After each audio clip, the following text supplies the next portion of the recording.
BJP ಅಂದ್ರೆ ನಮಗೆ ನೆನಪಾಗುವುದು ಮೋದಿ ಹಾಗೂ ಅಮಿತ್ ಶಾ ಜೋಡಿ. ಇಡೀ ದೇಶದಲ್ಲೇ ಗೆಲುವಿನ ಜೋಡಿ ಅಂತಲೇ ಕರೆಸಿಕೊಳ್ಳುವ ಈ ಇಬ್ಬರ ನಡುವೆ ಈಗ ಬಿರುಕು ಮೂಡಿದ್ಯಾ?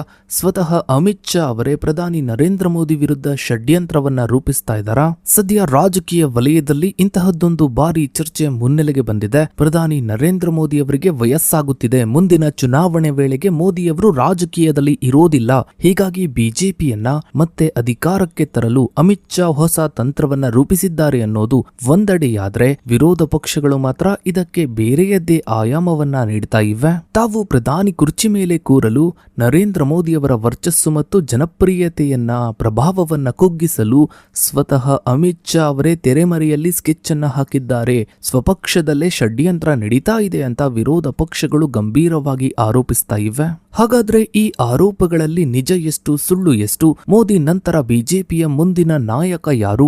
ಅಮಿತ್ ಶಾ ನಿಜಕ್ಕೂ ಪ್ರಧಾನಿ ರೇಸ್ನಲ್ಲಿದ್ದಾರಾ? ವಿರೋಧ ಪಕ್ಷಗಳ ಈ ಆರೋಪದ ಹಿಂದಿನ ಅಸಲಿ ರಾಜಕೀಯ ಲೆಕ್ಕಾಚಾರ ಏನು? ಇದರ ಬಗ್ಗೆನೇ ಒಂದು ವಿಶೇಷ ವರದಿ ಇದೆ, ಬನ್ನಿ ನೋಡ್ತಾ ಹೋಗೋಣ. ಸ್ನೇಹಿತರೆ, 2024ರ ಲೋಕಸಭಾ ಚುನಾವಣೆಯ ಪ್ರಚಾರದ ಸಂದರ್ಭದಲ್ಲಿ ದೆಹಲಿ ಮುಖ್ಯಮಂತ್ರಿ ಅರವಿಂದ್ ಕೇಜ್ರಿವಾಲ್ ಅವರು ತಿಹಾರ್ ಜೈಲಿನಿಂದ ಮಧ್ಯಂತರ ಜಾಮೀನಿನ ಮೇಲೆ ಬಿಡುಗಡೆಯಾದ ತಕ್ಷಣವೇ ಆಡಳಿತ ಪಕ್ಷ ಅಂದ್ರೆ ಬಿಜೆಪಿ ಪಕ್ಷದ ಆಂತರಿಕ ನಾಯಕತ್ವದ ಭವಿಷ್ಯದ ಕುರಿತು ಗಂಭೀರ ಆರೋಪಗಳನ್ನ ಮಾಡಿದ್ರು. ಮೇ 11, 2024ರಂದು ನಡೆದ ಪತ್ರಿಕಾಗೋಷ್ಠಿಯಲ್ಲಿ ಕೇಜ್ರಿವಾಲ್ ಅವರು ಪ್ರಧಾನಿ ನರೇಂದ್ರ ಮೋದಿಯವರು ಸೆಪ್ಟೆಂಬರ್ 17, 2025ರಂದು 75 ವರ್ಷಗಳನ್ನ ಪೂರೈಸಲಿದ್ದು, ಪಕ್ಷದ ಆಂತರಿಕ ನಿಯಮಗಳ ಪ್ರಕಾರ ಇವರು ರಾಜಕೀಯದಿಂದ ನಿವೃತ್ತಿಯನ್ನ ಹೊಂದಲಿದ್ದಾರೆ ಎಂದು ಹೇಳಿದರು. ಹೀಗಾಗಿ ಪ್ರಸ್ತುತ ಚುನಾವಣೆಯಲ್ಲಿ ಮೋದಿಯವರಿಗೆ ಮತ ಹಾಕುವುದು ಎಂದ್ರೆ ಪರೋಕ್ಷವಾಗಿ ಅಮಿತ್ ಶಾ ಅವರನ್ನ ಮುಂದಿನ ಪ್ರಧಾನಿಯನ್ನಾಗಿ ಮಾಡಲು ಮತ ಚಲಾಯಿಸಿದಂತೆ ಎಂದು ಇವರು ಆರೋಪಿಸಿದ್ರು. ಮೋದಿಯವರ ನಂತರ ಅಮಿತ್ ಶಾ ಅವರೇ ದೇಶದ ಪ್ರಧಾನಿಯಾಗಲಿದ್ದಾರೆ ಮತ್ತು ಇದಕ್ಕೆ ಮೋದಿಯವರ ಪ್ರಭಾವ ಹಾಗೂ ವರ್ಚಸ್ಸನ್ನ ವ್ಯವಸ್ಥಿತವಾಗಿ ಕುಗ್ಗಿಸಲು ಸ್ವತಃ ಅಮಿತ್ ಶಾ ಅವರೇ ಆಂತರಿಕವಾಗಿ ಷಡ್ಯಂತ್ರವನ್ನ ರೂಪಿಸಿದ್ದಾರೆ ಎಂದು ವಿರೋಧ ಪಕ್ಷಗಳ ಒಕ್ಕೂಟವಾದ INDIA ಮೈತ್ರಿಕೂಟ ಆರೋಪಿಸಿತು. ಈ ಆರೋಪಗಳಿಗೆ ಧ್ವನಿಗೂಡಿಸಿದ ಆಮ್ ಆದ್ಮಿ ಪಾರ್ಟಿಯ ಸಂಸದ ಸಂಜಯ್ ಸಿಂಗ್ ಅವರು ಪಕ್ಷದ ಹಿರಿಯ ಸ್ಥಾಪಕ ನಾಯಕರಾದ LK ಅಡ್ವಾಣಿ ಮತ್ತು ಮುರಳಿ ಮನೋಹರ್ ಜೋಶಿ ಅವರ ರಾಜಕೀಯ ಜೀವನವನ್ನ ಕೊನೆಗೊಳಿಸಲು ಬಳಸಿದಂತಹ 75 ವರ್ಷಗಳ ನಿವೃತ್ತಿ ನಿಯಮವನ್ನ ಪ್ರಧಾನಿ ನರೇಂದ್ರ ಮೋದಿಯವರು ತಮಗೆ ಅನ್ವಯಿಸಿಕೊಳ್ಳದೆ ಇದ್ರೆ ಇದು ಇವರ ಅಧಿಕಾರದ ಹಪಹಪಿಯನ್ನ ತೋರಿಸುತ್ತದೆ ಎಂದು ಟೀಕಿಸಿದ್ರು. ವಿರೋಧ ಪಕ್ಷಗಳ ಈ ಆಪಾದನೆಗಳು ಕೇವಲ ರಾಜಕೀಯ ಪ್ರಚಾರದ ಭಾಗವಾಗಿರದೆ ಬಿಜೆಪಿಯೊಳಗಿನ ಭವಿಷ್ಯದ ಉತ್ತರಾಧಿಕಾರ ಪ್ರಕ್ರಿಯೆ ಮತ್ತು ನಾಯಕತ್ವದ ಸಮೀಕರಣಗಳನ್ನು ಸಾರ್ವಜನಿಕ ಚರ್ಚೆಗೆ ತಳ್ಳುವಂತಹ ವ್ಯವಸ್ಥಿತ ಪ್ರಯತ್ನವಾಗಿತ್ತು.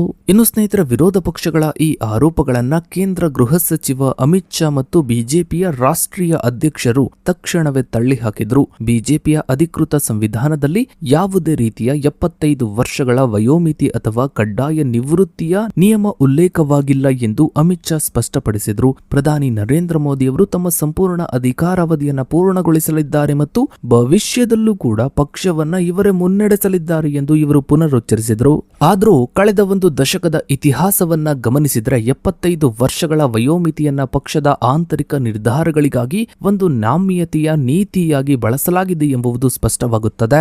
ಈ ನೀತಿಯ ಅಡಿಯಲ್ಲಿ ಹಲವು ಪ್ರಭಾವಿ ನಾಯಕರನ್ನು ಚುನಾವಣಾ ರಾಜಕೀಯದಿಂದ ದೂರವಿಡಲಾಗಿತ್ತು. ಇನ್ನು RSSನ ಮೋಹನ್ ಭಾಗವತ್ ಅವರು ಜುಲೈ 2025ರಲ್ಲಿ ನಾಗ್ಪುರದಲ್ಲಿ ನೀಡಿದ ಹೇಳಿಕೆಯೊಂದರಲ್ಲಿ 75 ವರ್ಷ ತುಂಬಿದ ನಾಯಕರು ಇತರರಿಗೆ ದಾರಿಯನ್ನ ಮಾಡಿಕೊಡಬೇಕು ಎಂದು ಪರೋಕ್ಷವಾಗಿ ಸೂಚಿಸಿದ್ದು ರಾಜಕೀಯ ವಲಯದಲ್ಲಿ ತೀವ್ರ ವಿವಾದಕ್ಕೆ ಕಾರಣವಾಯಿತು.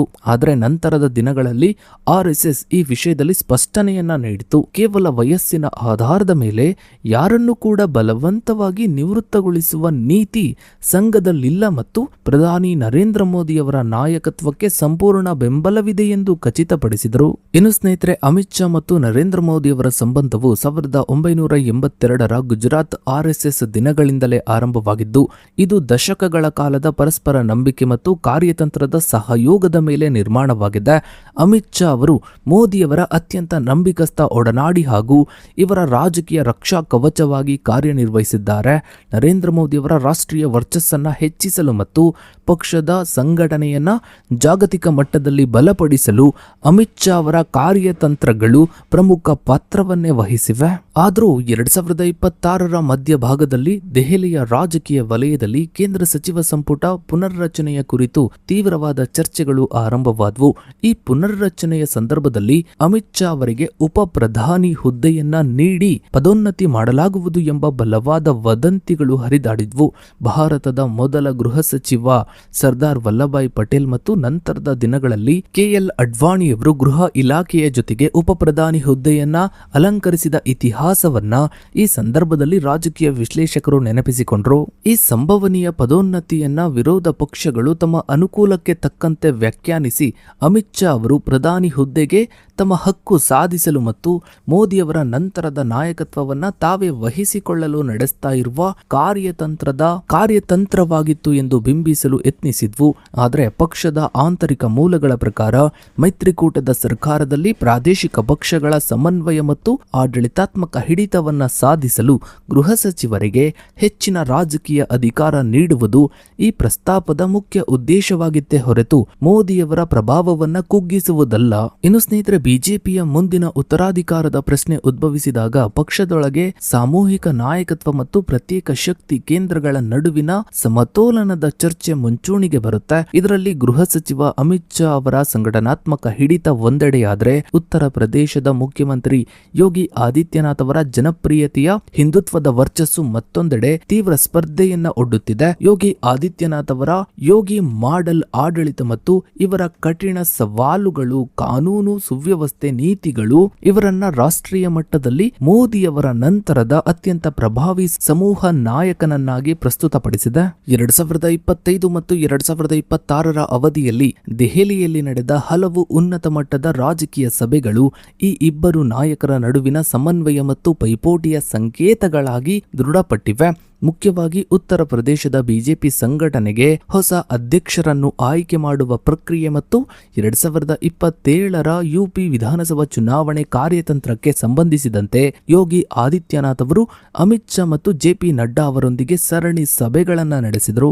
ಇನ್ನು ವಿರೋಧ ಪಕ್ಷಗಳು ಈ ಆಂತರಿಕ ಚರ್ಚೆಗಳನ್ನು ಅಮಿತ್ ಶಾ ಅವರು ಯೋಗಿ ಆದಿತ್ಯನಾಥ್ ಅವರ ಬೆಳವಣಿಗೆಯನ್ನ ತಡೆಯಲು ಮತ್ತು ಭವಿಷ್ಯದ ಪ್ರಧಾನಿ ರೇಸ್ನಲ್ಲಿ ತಮ್ಮ ಸ್ಥಾನವನ್ನ ಭದ್ರಪಡಿಸಿಕೊಳ್ಳಲು ನಡೆಸ್ತಾ ಇರುವ ಆಂತರಿಕ ಹೋರಾಟ ಎಂದು ಬಿಂಬಿಸಲು ಪ್ರಯತ್ನಿಸಿದ್ವು.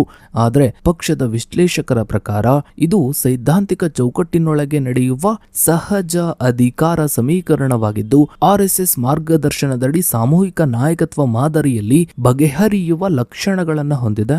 ಇನ್ನು ಸ್ನೇಹಿತರ, ವಿರೋಧ ಪಕ್ಷಗಳು ಪ್ರಧಾನಿ ನರೇಂದ್ರ ಮೋದಿಯವರ ವಯಸ್ಸನ್ನು ಮತ್ತು ಅಮಿತ್ ಶಾ ಅವರ ಉತ್ತರಾಧಿಕಾರದ ವಿಷಯವನ್ನ ಪ್ರಮುಖ ಅಸ್ತ್ರವನ್ನಾಗಿ ಬಳಸಿಕೊಳ್ತಾ ಇರುವುದರ ಹಿಂದೆ ಸ್ಪಷ್ಟವಾದ ಚುನಾವಣಾ ಲೆಕ್ಕಾಚಾರಗಳಿವೆ.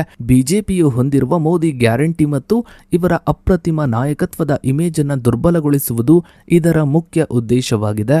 ಮುಂದಿನ ಪ್ರಧಾನಿ ಅಭ್ಯರ್ಥಿ ಯಾರು ಎಂಬ ಪ್ರಶ್ನೆಯನ್ನ ಎತ್ತುವ ಮೂಲಕ ಬಿಜೆಪಿಯ ಬೆಂಬಲಿಗರು ಮತ್ತು ಮತದಾರರಲ್ಲಿ ಭವಿಷ್ಯದ ಅಸ್ಥಿರತೆಯ ಭಯವನ್ನ ಬಿತ್ತಲು ವಿರೋಧ ಪಕ್ಷಗಳು ಯತ್ನಿಸ್ತಾ ಇವೆ. ಇನ್ನು ಸ್ನೇಹಿತರೆ, ನಿಮ್ಮ ಪ್ರಕಾರ ಮೋದಿಯವರ ನಂತರ ಬಿಜೆಪಿಯ ನಾಯಕತ್ವವನ್ನ ಯಾರು ವಹಿಸಿಕೊಳ್ತಾರೆ? ಅಮಿತ್ ಶಾ ವಹಿಸಿಕೊಳ್ತಾರಾ ಅಥವಾ ಯೋಗಿ ಆದಿತ್ಯನಾಥ್ ಅವರು ರಾಷ್ಟ್ರ ರಾಜಕೀಯಕ್ಕೆ ಎಂಟ್ರಿ ಕೊಡ್ತಾರಾ ಅನ್ನೋದನ್ನ ತಪ್ಪದೆ ಕಮೆಂಟ್ ಸೆಕ್ಷನ್ ಅಲ್ಲಿ ಕಮೆಂಟ್ ಮಾಡಿ. ಹಾಗೆ ವಿಡಿಯೋಗೊಂದು ಲೈಕ್ ಮಾಡ್ತಾ ವಿಡಿಯೋನ ಆದಷ್ಟು ಎಲ್ಲ ಕಡೆ ಶೇರ್ ಮಾಡಿ. ನೀವಿನ್ನು ನಮ್ಮ ಚಾನಲ್ಗೆ ಸಬ್ಸ್ಕ್ರೈಬ್ ಆಗಿಲ್ಲ ಅಂದ್ರೆ ಕೆಳಗಡೆ ಕಾಣ್ತಾ ಇರೋ ಸಬ್ಸ್ಕ್ರೈಬ್ ಬಟನ್ ಕ್ಲಿಕ್ ಮಾಡಿ. ಹಾಗೆ ಪಕ್ಕದಲ್ಲಿ ಕಾಣೋ ಬೆಲ್ ಐಕಾನ್ ಕೂಡ ಕ್ಲಿಕ್ ಮಾಡಿ. ಥ್ಯಾಂಕ್ಸ್.